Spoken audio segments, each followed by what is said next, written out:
The Silent Matron of Kallurim, a Dwarven tale from Aedor. Chapter 1. The Cracked Rune. Kharradûn's anchor hall breathed like a sleeping beast.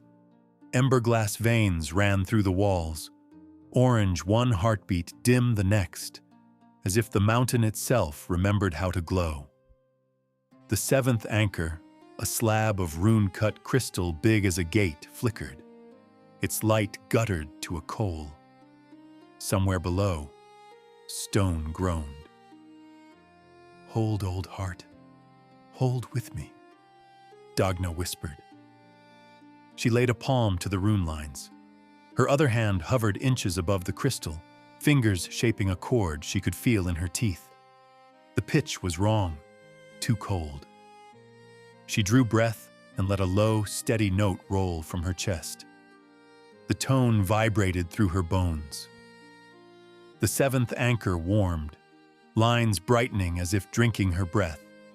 But the resonance slipped, and her note skidded sharp. "Dagna, you're chasing it! Take the third below!" Torgrim called from across the hall. Torgrim Stoneward, uncle, bridge captain, and born pessimist, planted his boots beside her and tapped the basalt with two knuckles, listening for the echo. "Hear that? Hollowed under the left rib. Someone's dug at the bedding." "Or something," Dagna murmured. She found the undertone he meant, a warmth hiding beneath the cold. She split her voice, one line to soothe and one to brace, the way her mother had taught her. The anchor answered, emberglass kindling from coal to candle flame to forge glow. The quake eased. Loose dust hissed from the ceiling in silver threads. Runes steadied along the floor like constellations finally remembering their names. "That's it," Torgrim breathed. "Good lass. You've got her."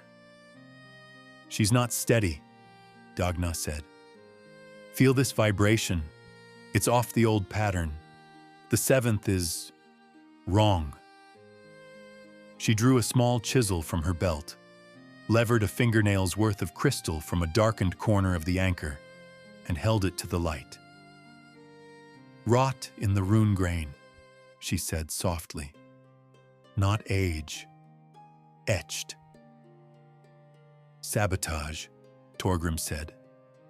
The word hung in the air like a crack. "No slag bloom around the cut," Dagna added. "Whoever did this cleaned their shavings, knew our wards, knew where to nick without shattering the face. Blackfuse tricks? Kovri's lot make noise when they sin. This was patient work." The seventh anchor thrummed again, an uneasy, uneven pulse. The temperature in the hall sank. Their breath showed in faint ghosts. "Easy," Dagna told the crystal. "We'll sing you right. Just a little longer." She touched the shard to her tongue, tasting the faint metallic bitterness of emberglass starved of heat, then slipped it into a leather pouch at her throat. A simple thing hung on a chain of iron, next to a memory stone no bigger than a thumb. "Council will want that shard," Torgrim said. "And words, loud ones. They can have both. But first I need a clear read from the vents. If the seventh's slipping, the others are straining to cover her." He scowled, which was his way of agreeing. Lifting a lantern, he cast a web of light across the floor. They walked the length of Anchor Hall, past statues of the first Runekeepers, beards braided with iron, eyes set with dull gems, the posture of people who had argued the mountain into mercy. At the north wall, a narrow vent bled a whisper of warmth. Dagna set her ear to it.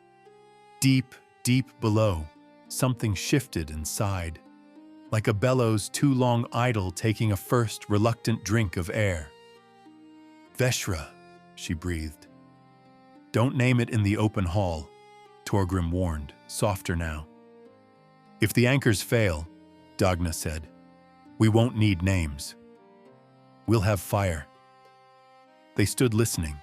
The sigh came again, longer now, and in it Dagna heard the hint of a note, a low, aching tone that wanted a partner. The old pact was fraying, not just the stone, the song. We go to council, now, Torgrim said. If there's a knife in our heart, I want it hauled into the light. And I want whoever holds it to hear me sing. They turned toward the gate as Emberglass steadied to a wary glow. Behind them, the seventh anchor pulsed once. Weak, insistent, like a hand testing the strength of a tether. Far below, the mountain answered with a tremor the dwarves of Kharradûn pretended not to feel. For a moment, the hall smelled like rain on hot iron. Then the scent was gone. Chapter 2. Council Heat. The council hall of Kharradûn was built like a great anvil laid on its side. Clan banners hung from the vault.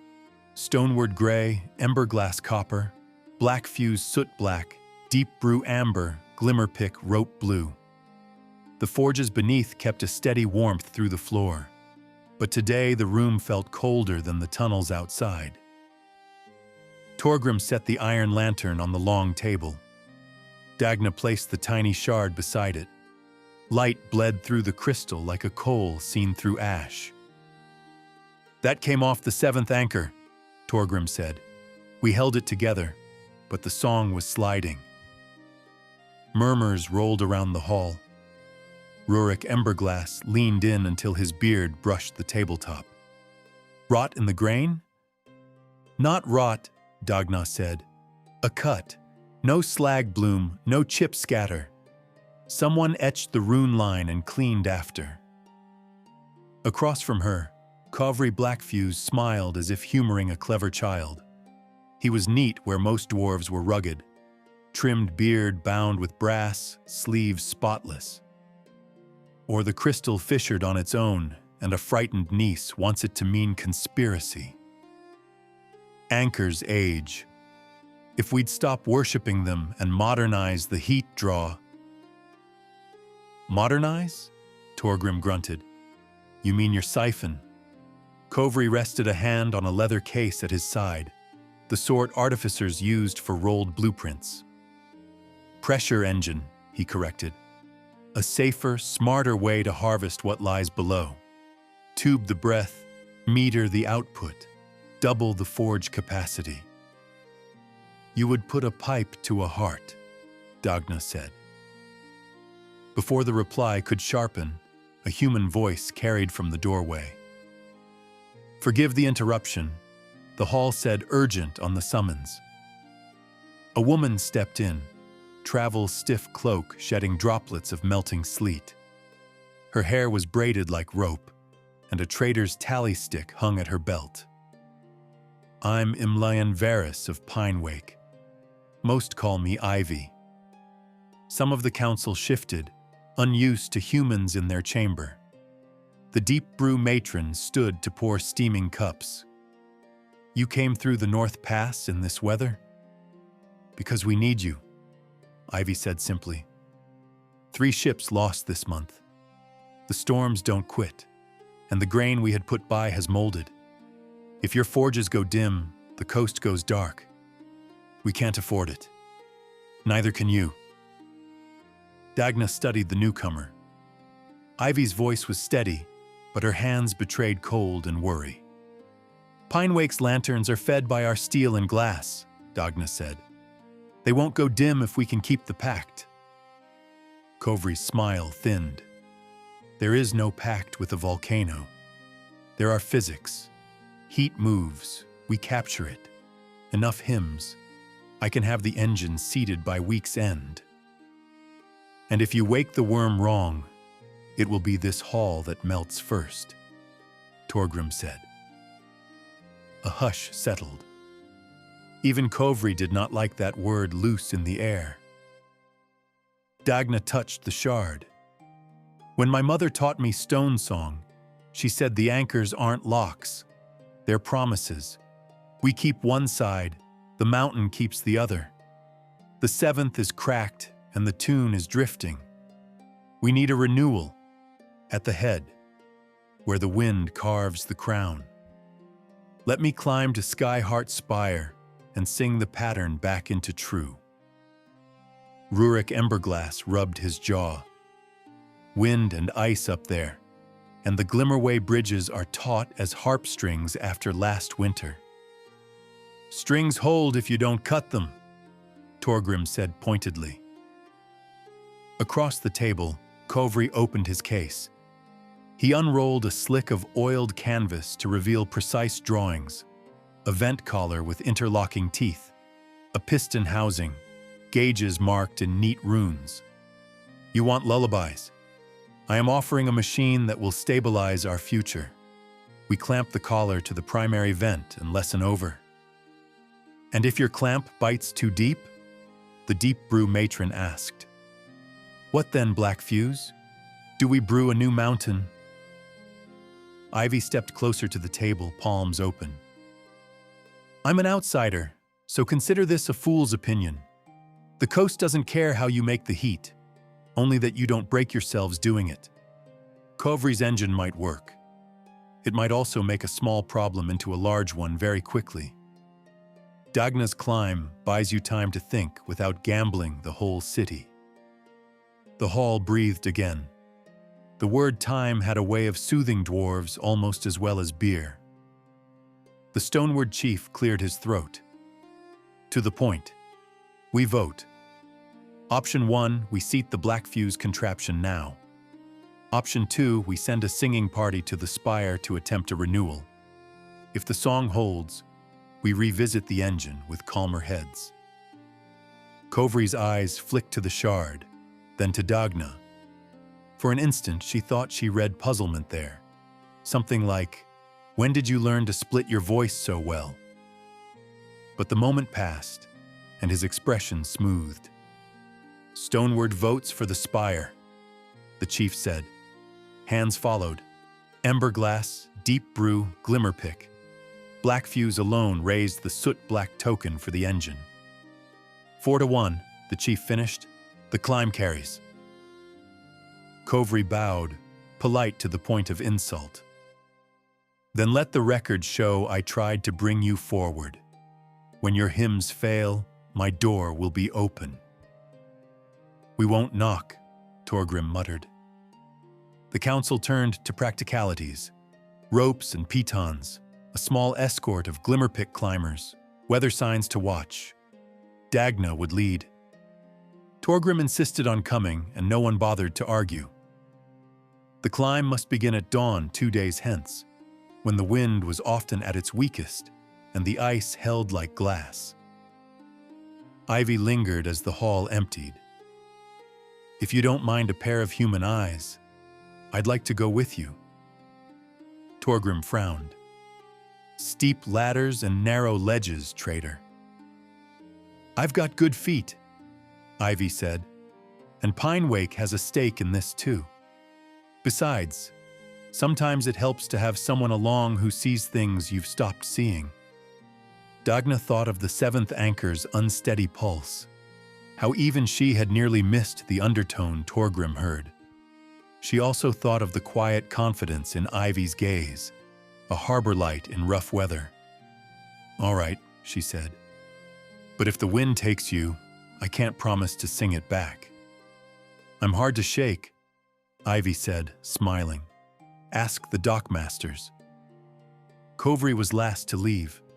At the threshold he turned, the lantern glow painting hard lines across his face. If you're determined to crawl up to the crown, take this advice for free, he said. Don't touch the vent lips. The ice there is false. It looks white as wool and feels sound, but it's glass over steam. One misstep and you'll be inside the mountain before you can scream. That's generous, Torgrim said, coming from a man who wants to bolt a pipe there. Kovri's smile returned, pleasant and empty. I want to bolt it well." When he had gone, Dagna slipped the shard back into the pouch at her throat. The crystal was colder now, as if sulking. She pressed her palm to the table, feeling for the forge heat. It came up through the stone, steady, familiar. "Let the song hold," she thought. "Let it hold long enough for me to hear what we forgot." Outside the hall, the air tasted of snow. The breath of the mountain drifted up the vents in slow, reluctant sighs, as if some vast thing below were turning over in its sleep and deciding whether to wake. Chapter 3. The Glimmerway. They left the council at first light 2 days later, when the wind came thin and glassy from the east. Dagna wore a harness of plaited rope over her leathers, pitons rattling softly at her hip. Torgrim checked every buckle twice, then a third time for luck. Ivy accepted her own harness with a trader's grin and a dockhand's ease, as if stepping from a heaving pier to a small boat.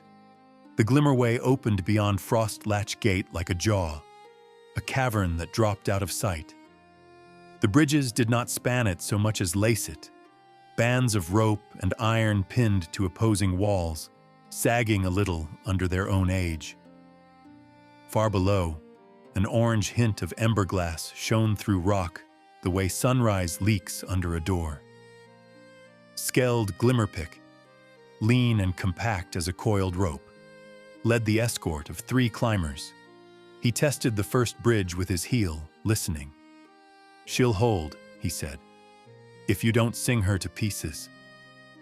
Torgrim shot Dagna a look. "You heard him." Dagna smiled despite herself. "I can be quiet." They stepped out. The bridge accepted them with a groan that traveled into their bones. The drop tugged at the belly. Ivy did not look down. She fixed her eyes on the next pin, then the next, breathing in a sailor's steady rhythm. Frost had been scraped from the boards before dawn, but in the shade the ropes kept a thin rhyme, and every step made a brittle whisper. Halfway across, the air thinned in a way that had nothing to do with height. Dagna's breath sounded wrong in her ears, as if it had been wrapped in cloth. The Glimmerway seemed to take their small noises and drink them. Skeld hissed. "Keep voices low. Gloomlings feed on stir." Ivy glanced at the cavern wall. Shadows had begun to climb there. No shapes, only places where the stone looked less like itself, as if a painter had rubbed the color off. Dagna felt the hairs on her arms lift. The Sound Eaters moved like stains in oil, slow until someone spoke too boldly. Torgrim's boot scuffed on a board. The noise came out a size too small. He swore under his breath. The first of the gloomlings slipped from the wall and onto the rope. It was not a thing one could point at, only a colder place testing the fibers, a spot where the braid seemed to lose friction. The rope's faint creak dulled to nothing beneath it. "Bitters," Skeld said. The second Glimmerpick uncorked a small clay ampule and dashed it against the iron strut. A sweet, sharp scent rushed up, and a thin vapor rose with a whisper that harmonized in itself. A little chord like a kettle singing down a corridor. Where the vapor touched the shadow, the stain thinned. It did not like to share the air with that kind of song. Dagna breathed in the taste and found notes hidden inside it. Alchemists work with the memory of a tune. "Deep Brew made this?" "Recipe older than my gran," Torgrim said. "Rises singing when it burns." They moved again. The gloomlings trailed like sullen smudges, testing the rope but keeping their distance from the singing vapor. Dagna could almost feel their hunger, a slow pull at the edge of hearing. At the second span, the bridge pitched underfoot with a clack like a tongue against teeth. Skeld froze. That pin shifted. He slung himself onto the strut, and peered at the iron tooth that bit the rock. The locking wedge had crept half an inch. He tapped it. Wind shouldn't move it this clean. Ivy leaned on her lanyard and angled to see. "Edges are bright," she said, like a wire brushed it. Someone lifted the wedge and set it back, neat as a bookkeeper. Torgrim's jaw went ugly. Sabotage again. "Keep moving," Skeld said. "We're too far to bicker. I'll set a stop knot at the next brace." They threaded the third span. The vapor from the bitters had thinned, and the gloomlings grew bolder. The ropes felt slicker where they touched, as if the night itself had secreted oil. Skeld popped another ampule, and the bridge sighed in relief as the singing rose. The fourth span was long and tired. Halfway, a soft knock sounded below Dagna's feet, not from the rope, but from the anchoring plate at the far wall, a sound like a spoon against a cup. Torgrim heard it too. "Don't like that." The knock came again, sharper. Then the world stamped its foot. A pin at the far end sheared with a noise like a stone struck underwater. The bridge lurched, dropping a handspan. Torgrim swore and flung an arm to catch Dagna as boards tilted. The escort threw themselves flat. Dagna's stomach went light. Her harness jerked against the safety line, bit into her ribs, then held. A second pin screamed and began to slide. "Hold!" Skeld bellowed. But his voice came out thin, and the gloomlings loved the sharpness of it. They crowded the ropes until the fibers gave no sound at all. Dagna tore breath into her chest and slammed a note into the bridge. It was not the right sort of stone to sing, not meant for that. But the ropes carried tone the way a harp does when you sing across it.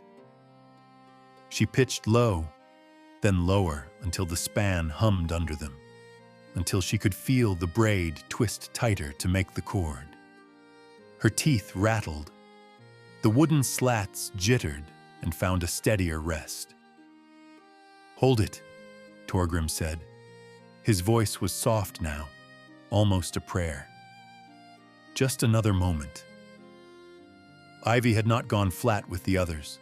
She had swung, light and sure, under the handrail, and now she scrambled squirrel quick toward the failing plate, toes finding purchase in the ratlines. She had a hammer out without Dagna seeing where it came from. A piton between her teeth. Another inch. The second pin squealed like a whalebone and began to slip. "Ivy!" Torgrim said, but he did not shout. Even fear came out of him in a low growl. "I see it," she said around the piton. She set the tip where the wedge had been levered shiny and brought the hammer down in 2 crisp blows. The sound was clean as a bell. The piton bit. She drove it home and hooked a loop over it, then tied 2 knots, not quite the way a glimmerpick would have done, and somehow better for it. The kind of sea work that holds in a gale. "Again," Skeld breathed. "Give it 2." She did. The bridge settled a fraction. The failing plate still groaned, but the shear stopped moving.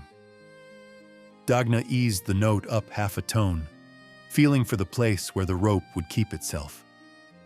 The cord she had made sank into the braid, a memory the fibers would hold for a while.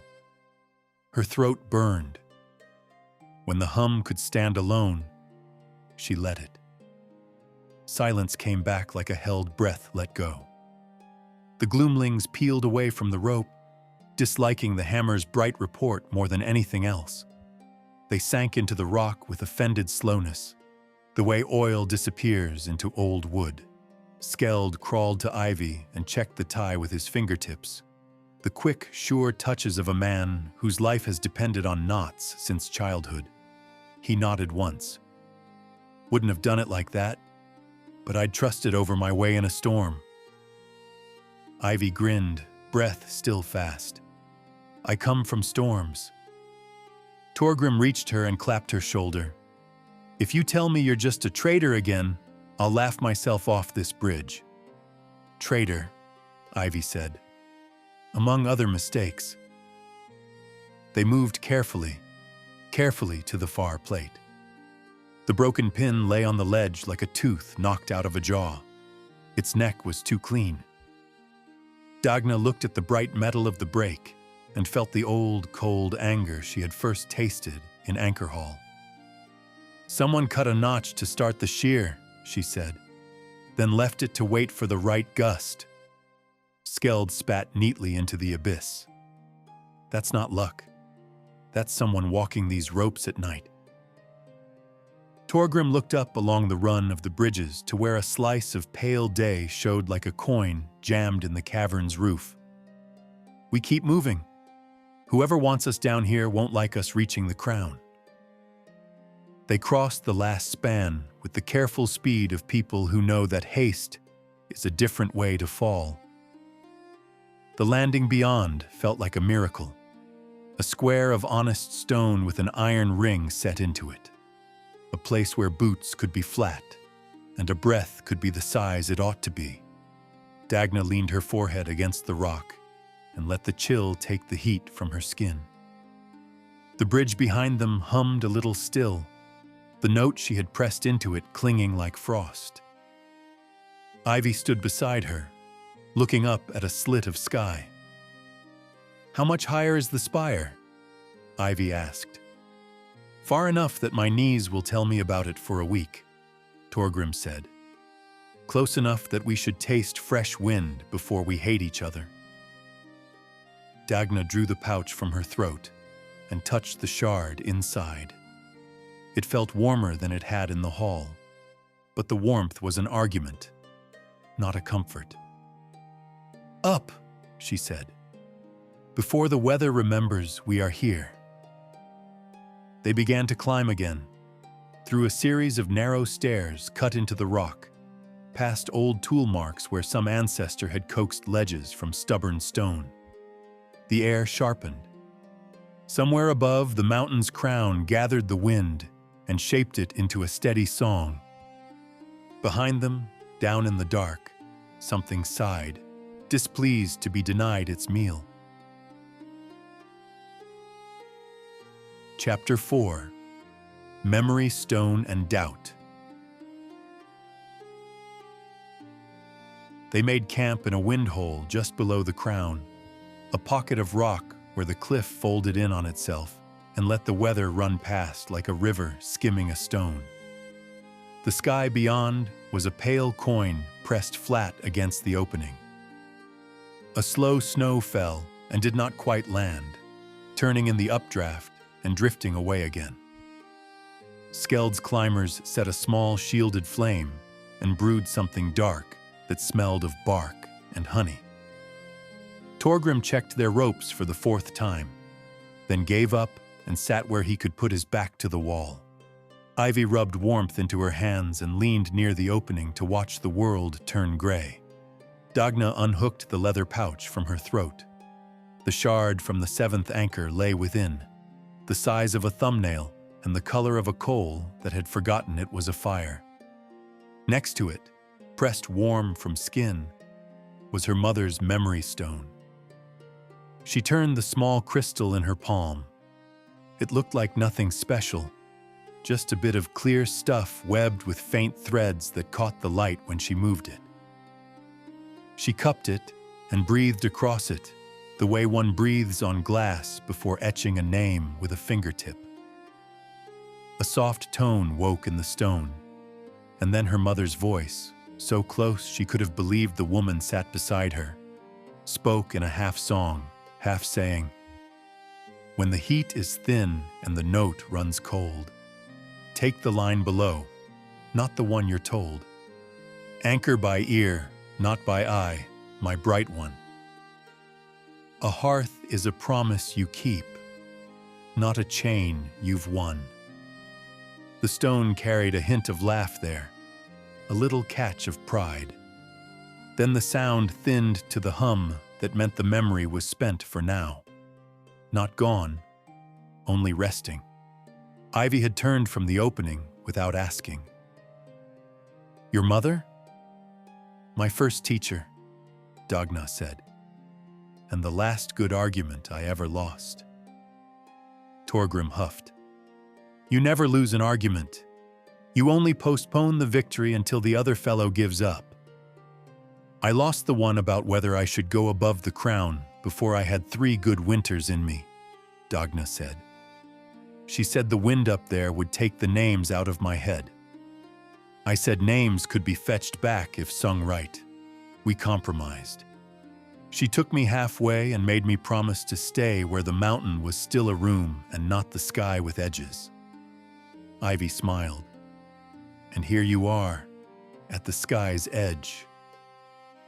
"The edge keeps moving," Dagna said. They sat with the little flame between them. The heat of it was honest, not deep or dangerous, only the kind of warmth a hand makes with another hand. Outside, the wind combed itself on the crown and sent a steadier tone down the vent lines, a low thread that reminded Dagna of a sleeping creature breathing through its mouth. "What if we're wrong?" she said, surprising herself with the words once they were out. "What if the anchors were never a promise, only a clever trick to make a great old thing lie still? We say pact, and we say right, and we say song, but perhaps we are only jailers with prettier chains." Torgrim looked at the opening. His beard had gathered a lace of frost. "And if we are? Every child in Kharradûn wakes to warm stone. Every cripple works at a bench instead of in the dark. The forges sing and the sea towns live by that light. You tell me there's shame in the keeping of a hearth?" "That's the word I choke on," Dagna said. "Keeping. It's a fine word if the fire belongs to the house. But if the fire is a mouth and the house has told it to shut?" Ivy set her hands to the kettle handle and did not lift it yet. "Where I come from," she said, "a hearth is not a hole you pour wood into. It is a place you tend. The difference is small until it isn't. A tended fire knows it will be fed, and it burns steady. A starved one will eat the rafters." Torgrim made a face. "You two speak like poets when a plain I would do." "I then," Ivy said and poured. The cups steamed. "If there is a mouth below, you must tell it what it can expect from you, and you must listen when it tells you what it expects in return." Dagna held her cup close and did not drink.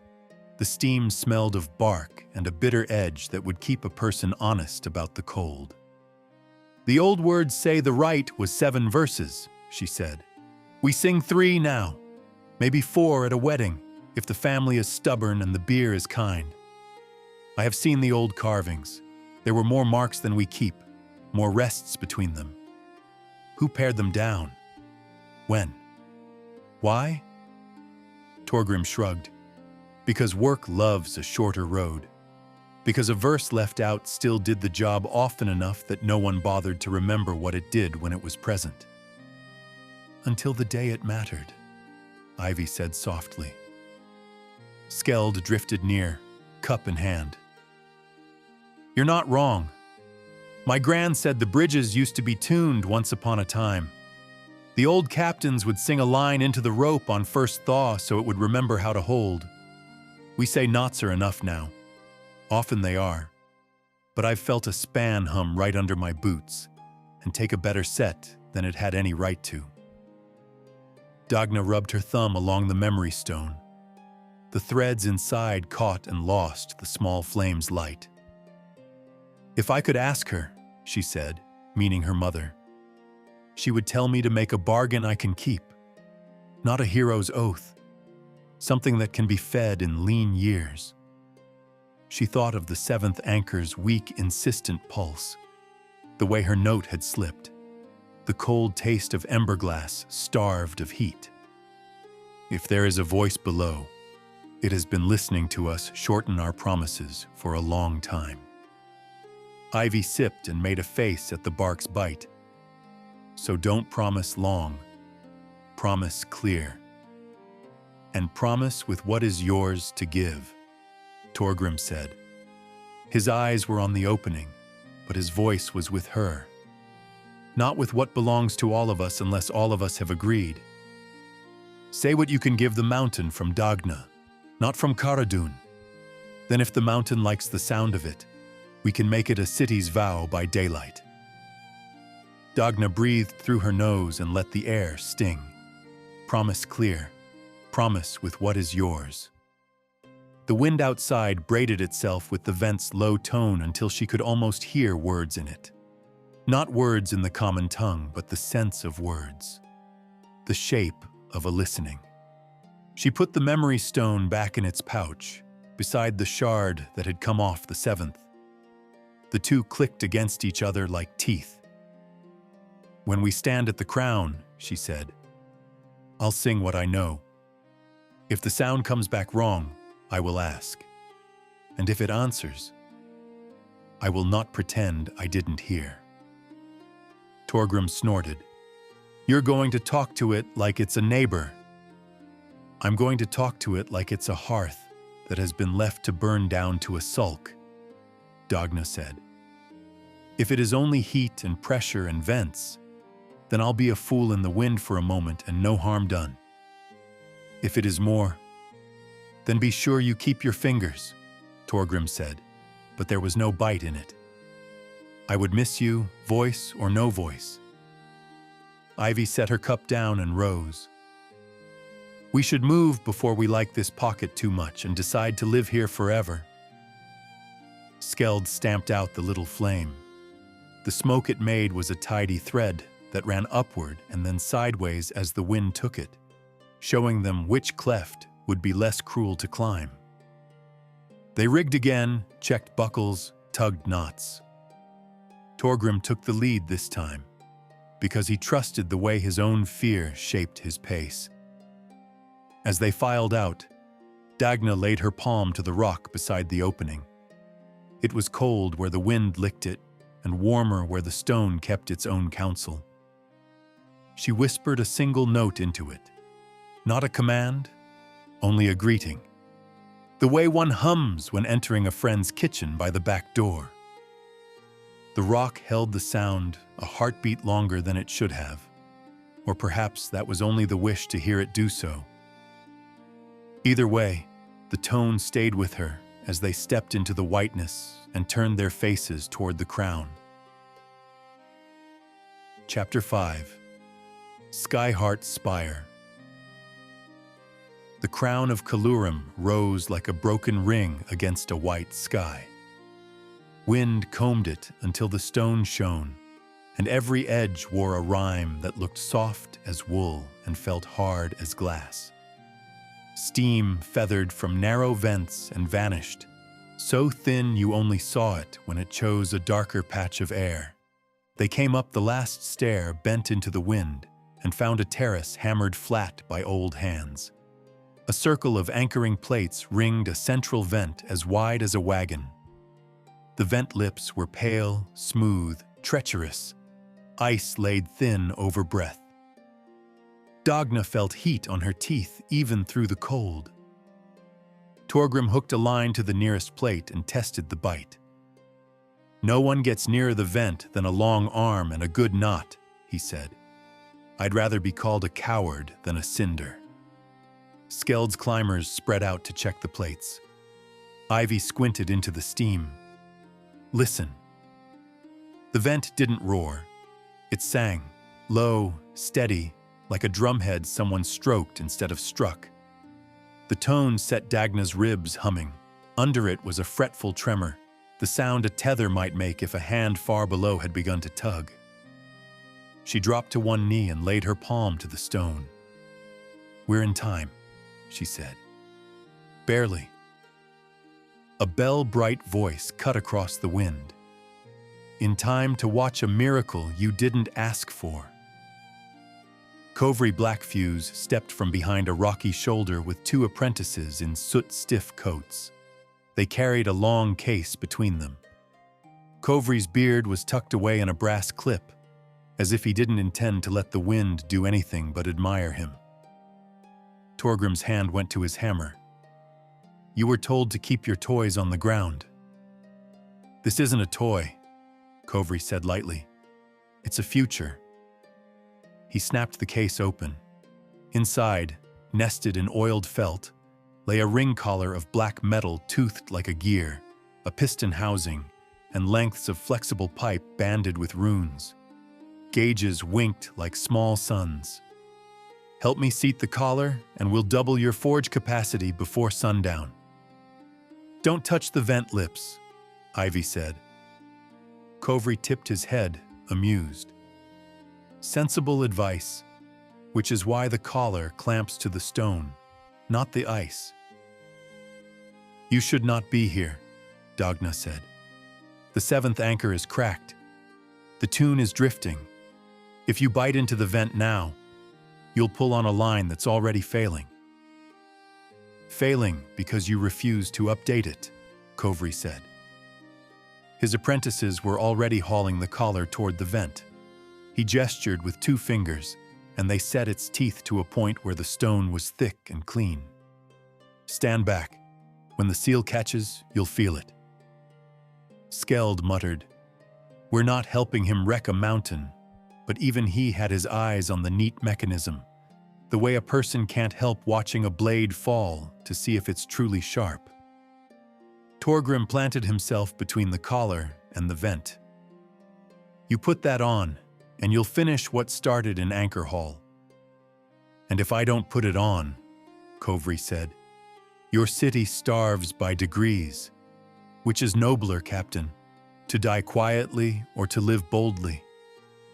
"The nobler choice is the one that keeps us honest," Dagna said. "Let me sing the right. If the pattern steadies, then we talk about your engine under a roof with beer and witnesses." Kovri's smile thinned. "I'm done letting hymns decide what a gauge already knows." He snapped his fingers. The apprentices lifted the collar and slid it into place. The teeth found purchase in a ring of carved stone. The runes along the band flared. The mountain inhaled. Heat pressed up through the vent and into the pipe, a pulse so strong that the gauges leapt and the housing rattled against the pins. A sound like a giant's breath moving through a reed rose from deep below, hollow, offended. "Clamp," Kovri said. The apprentices drove the locking bolts. The collar sealed with a rich metallic click. The gauges steadied high. "There. Harvest, don't worship." The tone under Dagna's ribs lurched. She heard the 7th anchor slip off its note, felt its sisters strain to keep the cord. The wind seemed to narrow until it went through her like a string through a ring. She tried to pull a breath and found it snagged on panic. "Listen," Ivy said sharply. "Hear the change." Skeld swore. "Gloomlings!" They came like a gray stain from the lee side of the terrace, where the wind carried less song. Sound dulled as they moved. The clink of pitons turned to felted taps, leather to whispers. The nearest rope went slack under their attention, like a cord with fingers pressed across it. "Bitters!" Torgrim snapped. One of Skeld's climbers smashed an ampule against an anchoring plate. Sweet, sharp vapor rose and sang. The stain recoiled, but there were more smudges behind it, and the engine's steady suck gave them courage. They tested the rim of the vent, and the ice there showed hair-thin cracks where hot breath met cold crust. Kovri didn't look at the shadows. He was watching the needles. "Do you see it? Stable output under gusting conditions." Pride rang in his voice. "All your lives, you've lived by a temperamental stove. I've built you a hearth." "You've built a mouth that never shuts," Torgrim said. "Hear the anchors groan." Dagna found her breath and shaped it into a low syllable. The ground answered, sulky. She went higher by a hair, seeking the place where the vent's song would join her. The engine dragged the pitch down. The collar's teeth thrummed. "Kovri," she said. "Stop it." He didn't look at her. "I've never once stopped at the step before the last one." The nearest gloomling slid its cold across the pipe and turned the ringed metal soundless. The machine looked wrong without noise, like a mouth opening without air. The gauges jittered. "Back!" Skeld barked to his climbers. "Give the song room." Dagna rose and took one pace toward the vent. The false ice near the lip was a skin over breath, and she could feel the heat wanting names. She did not give it any. She sang instead to the collar's teeth. She pitched the note below the vent's tone, then found a second note a fifth above the rattle of the bolts.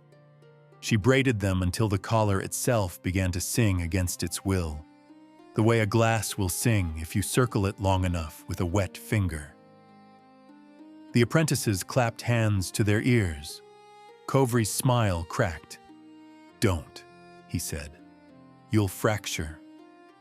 "Good," Torgrim said.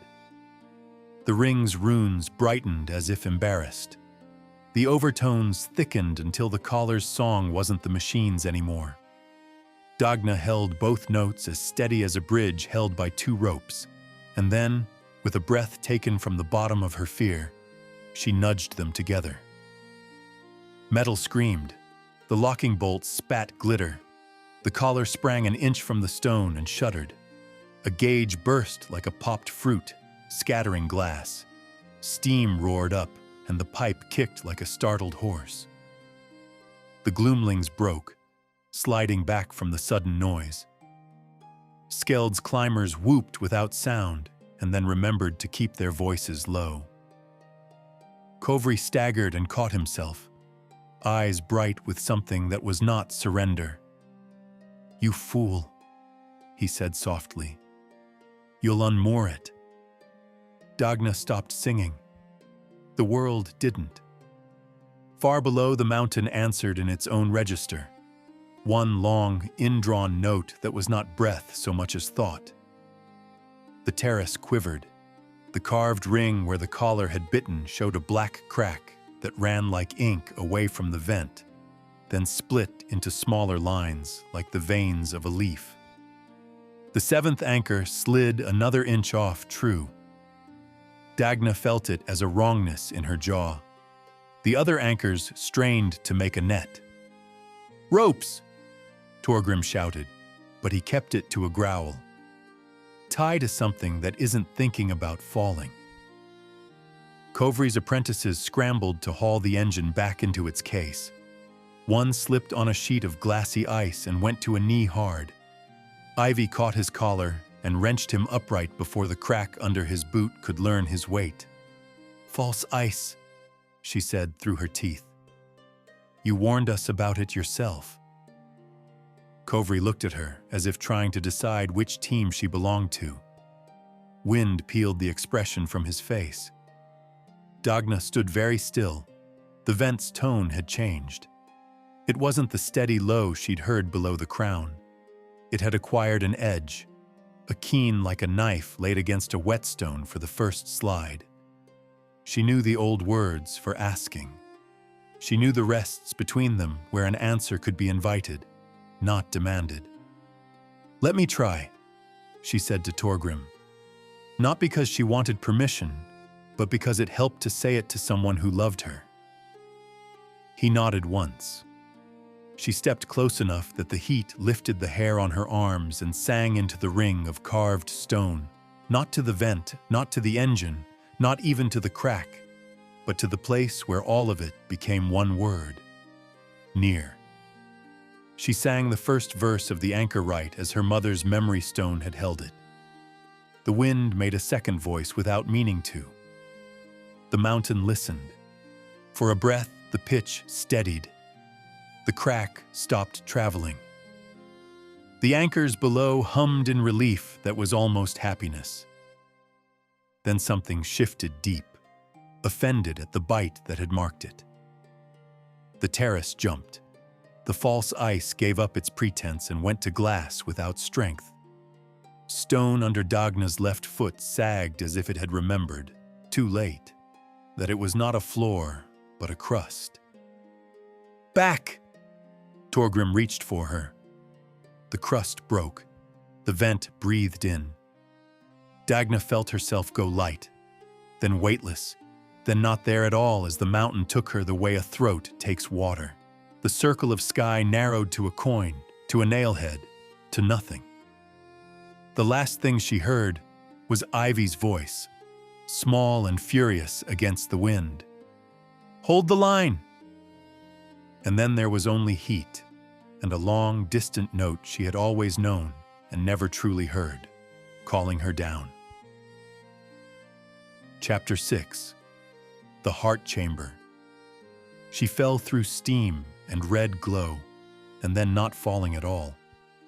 The mountain caught her as a throat catches a sip gone wrong, guiding her sideways into a cavern where heat lived like weather. The heart of Kallurim was not a single room, but a nest of chambers in the red dark, each lit by veins of emberglass that pulsed as if someone far away were breathing for them. Rock had the look of cooled waves.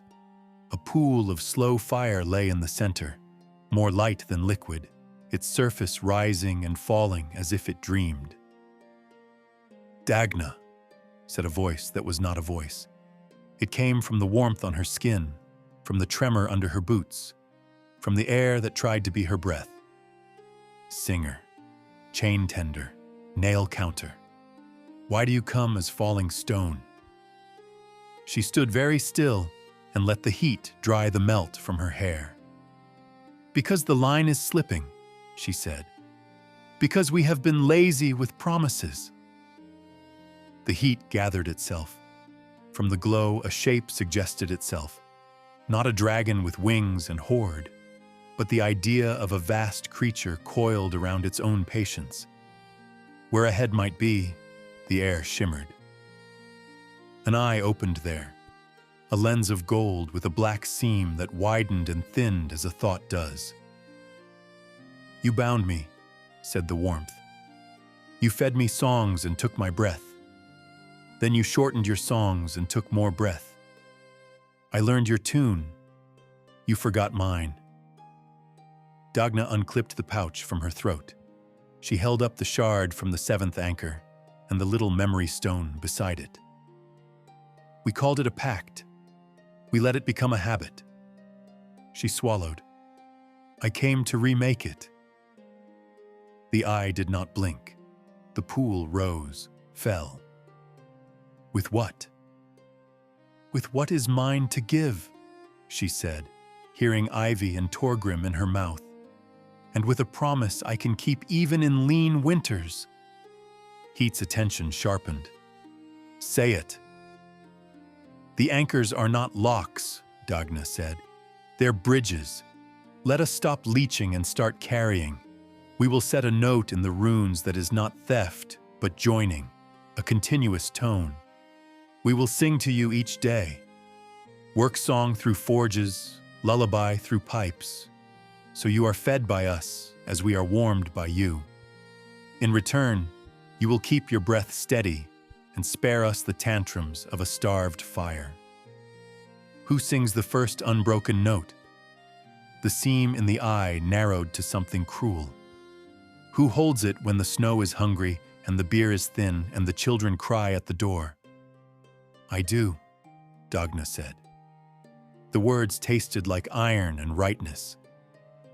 "My voice will live in the anchors. It won't wander. It won't forget." "Your mouth will be empty," the warmth said. "You will have breath and no song."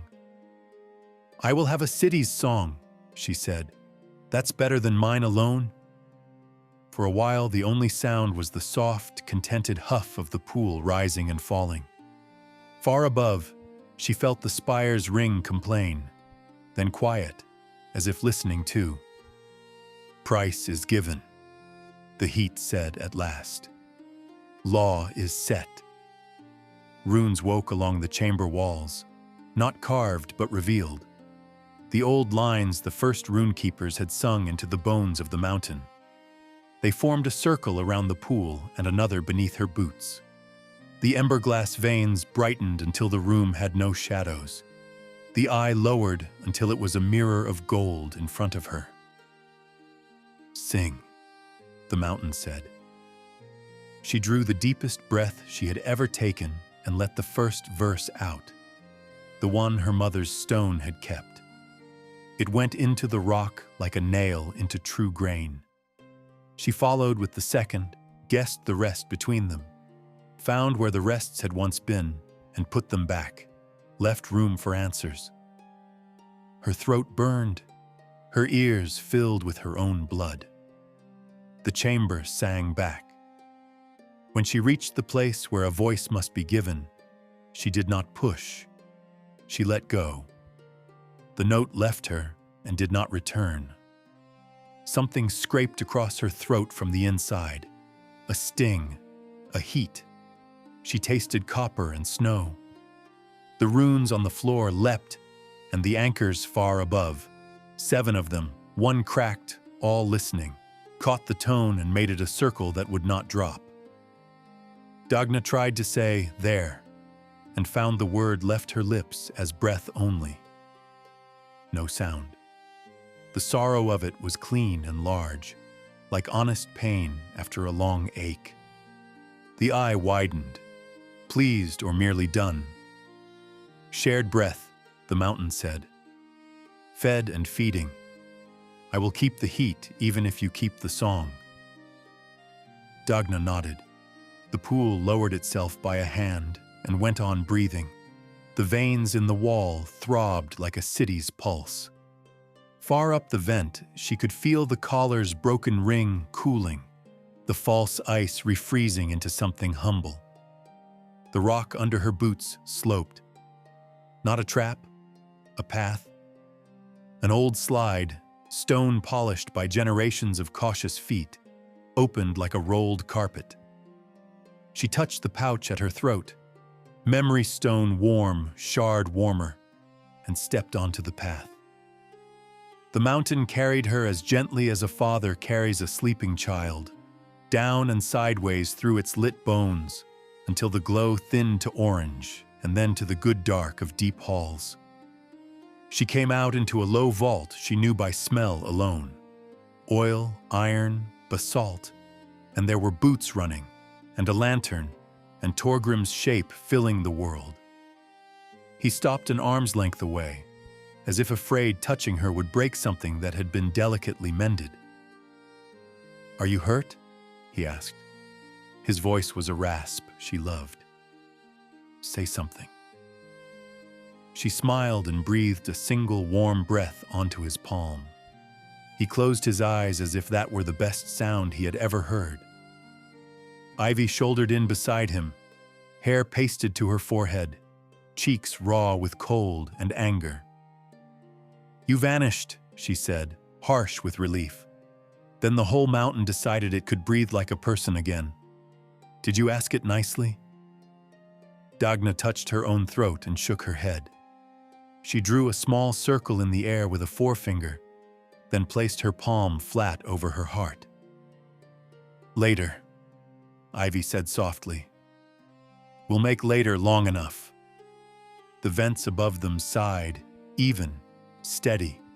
Somewhere distant, 100 small forges took that breath and gave back a hum. Chapter 7. Aftermath, the Silent Matron. Anchor Hall was bright when they brought her in. Emberglass ran hot in the walls. No flicker, only a steady river of orange. The 7th anchor showed its old crack like a healed bone shows weather. But its light matched its sister's now, and the floor runes thrummed in a note she knew with all the places in her that used to be voice. Council gathered in haste and then slowed, uneasy in the presence of something finished. Deep Brew poured cups with hands that trembled. Stoneward set both fists on the table, the posture of a man ready to carry bad news or lift good weight. Kovri arrived late, coat blacked with engine soot and pride scoured out of his face. He looked older by a winter. The apprentices stood behind him uncertain, like lads who had discovered the ocean is wider than a blueprint. Dagna lifted a piece of chalk and wrote, small and clear, on the slate kept for minutes and names. The pact is remade, shared breath, daily song, anchor tone carried. Below it she drew the 7 runes as she had felt them take the note, leaving a longer rest at the 7th where the crack lived, not an apology, but a memory to keep hands gentle. Runekeeper Emberglass breathed out like a bellows. "By what price?" he asked. Dagna set 2 fingers lightly to her throat. The skin there had bloomed with fine red sigils overnight, neat as ink but living, little ember strokes that warmed her hand. She tried to speak and let the breath show the shape of a word without sounding it. Torgrim spoke for her, voice rough. Her voice lives in the anchors. The mountain keeps our heat. We keep its song, lawful and fair. Kovri closed his eyes. When he opened them, the slickness she had always seen there was gone. "And the engine?" he asked, but it was only a formality. "Scrapped," Stoneward said. "Melt it down to nails and hang them in the schoolrooms." "Not scrapped," Dagna wrote. Studied, she looked at Kovri until he met her eyes. Then she added, "Ore depth 3 needs a bridge captain with clever hands. A beat, you cut, now you mend." Silence wore that for a moment like a new coat. Kovri bowed, awkwardly, almost like a man. "I will mend what I can," he said, "and I will listen when the rock says no." The deep brew matron lifted her cup. "To listening," she said, "to vows that fit winters." They drank. The hall warmed another degree, not from fire but from the way a room changes when arguments end. Ivy slipped to Dagna's side while the council argued logistics, how to codify the daily songs, how to spread the note through minor forges and house vents, what words to send down coast. "Pinewake will hear this in the pipes by nightfall," she said. "They'll sleep without counting the coals." Dagna took her hand and squeezed. Ivy's answering squeeze was the kind one gives before a long voyage. "Go do the thing, and come find me afterward." News ran faster than runners. By evening, the docks of Pinewake were rimmed in frost and light. Lanterns shone with a steadier heart. Sailors shivered and laughed without bitterness. In Kharradûn, old men and children leaned their cheeks to the emberglass veins in the walls as if to the sides of old horses, and found no stagger in the warmth. A day later, as the sun rolled behind weather, the council set the title in the book with a new, careful pen: Dagna Emberglass, Matron of the Songless. The name looked like a sadness until you heard the halls. Then it sounded like an answer. That night she stood in Anchor Hall alone and listened to herself not speak. The anchors carried her instead, a soft, unbroken tone that made the hair on her arms lift the way music does when it is truer than you prepared for. She pressed her mother's memory stone to the floor runes. The little crystal warmed, blurred, softened, then slid like a tear into the emberglass line and became a bright thread among brighter ones. Torgrim came and stood beside her without remark. Later, Ivy came too, boots lighter than a dwarf's, eyes reflecting the orange river in the walls. They didn't ask what the tone cost. It was written on her throat and in the even breath of the mountain under their feet. Far above, the crown threw steam into a sky cleared of malice. On clear nights afterward, a braid of aurora would climb over Kallurim, faint but there, as if someone had hung a ribbon from the peak to remind the wind how to behave. In the deep, a vast thing turned once and settled itself nearer to content. It breathed. The city answered. Promise for promise, breath for breath, heat for song. And in the long, low cord that held Kharradûn together, there was a thread that had the exact shape of Dagna's voice, and it would not tire.